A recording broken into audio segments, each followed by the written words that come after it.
Para se calibrar o pneu do carro num posto de serviços, a recomendação é colocar cerca de 30 psi, sigla em inglês para unidade de pressão libra-força por polegada quadrada. Tá? Para o pneu de um avião que é preenchido com nitrogênio puro em vez de ar, a regulagem recomendada é cerca de 200 psi. Pessoal, óbvio, porque ele tem que segurar um peso muito maior durante a aterrissagem. Tá? E a temperatura ambiente 300 Kelvin. Então, se eu for calibrar o pneu do avião a 300 Kelvin, né, em torno de... ambiente aqui ele arredondou, tá? Em torno de 27,15 graus Celsius, você tem que colocar 200 psi no pneu do avião. No entanto, no momento do pouso, essa pressão interna pode aumentar significativamente, como consequência do calor gerado pelo impacto, claro, e atrito com o solo e pela ação dos freios com a temperatura podendo atingir 1200 Kelvin. Ou seja, a pressão que você enche o pneu do avião, ela vai se alterar no pouso por causa da questão do atrito, aquecimento, e se aumenta a temperatura, aumenta a pressão. Tá? Lei empírica dos gases. Beleza, informações boas para mim aqui. Supondo que o volume do pneu não se altere, então peraí. Aqui vem aquela parte que começa a ficar legal. Ele está colocando para mim que o volume é constante.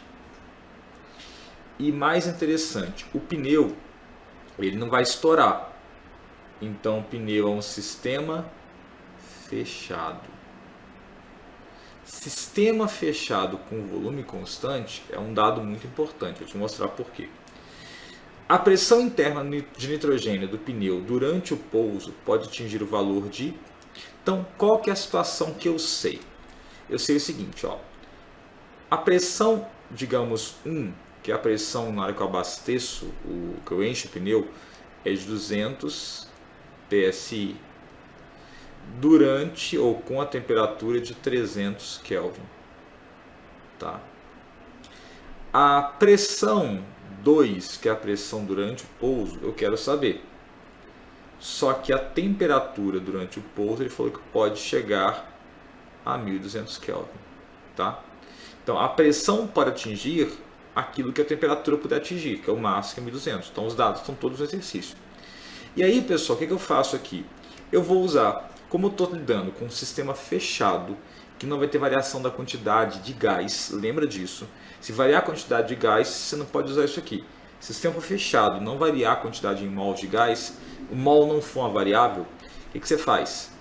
Pressão 1 vezes volume 1 sobre temperatura 1 vai ser igual a pressão 2 vezes volume 2 sobre temperatura 2. O pessoal guarda como PVT Pavotó, PVT PVT, tanto faz o que você achar melhor.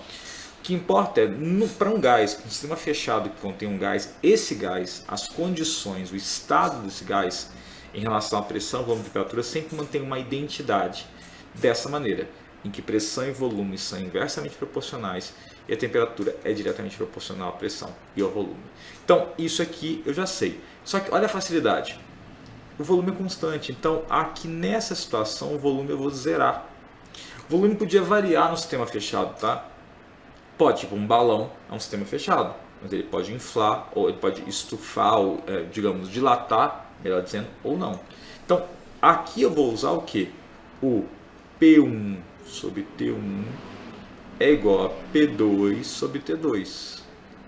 E aí, pessoal, um cuidado que você tem que ter aqui é que nessas expressões, nessa expressão da equação geral dos gases que a gente chama, eu não posso usar a temperatura com graus Celsius ou Fahrenheit. Aqui é a escala absoluta de temperatura, Kelvin, tá?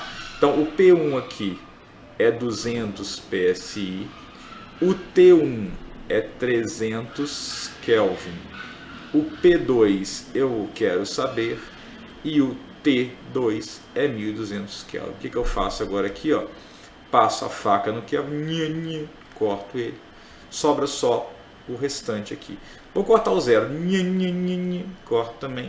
Vai ficar os que? 1200 vezes 2, está 2400 sobre 3. Isso vai dar exatamente... Deixa eu ver se tem resposta aqui. Tem, a letra aí estava escondida. 800 psi. 800 psi é a pressão que esse pneu experimenta durante o pouso, dadas as condições que ele me falou nesse exercício, tá? Então é uma questão que bem genérica de gás, tá? Que é bem comum de aparecer, é meio que até uma interface entre física e química, mais fácil de executar. O cuidado maior aqui é que se ele tivesse temperatura em graus Celsius, tinha que transformar para Kelvin para poder fazer o cálculo.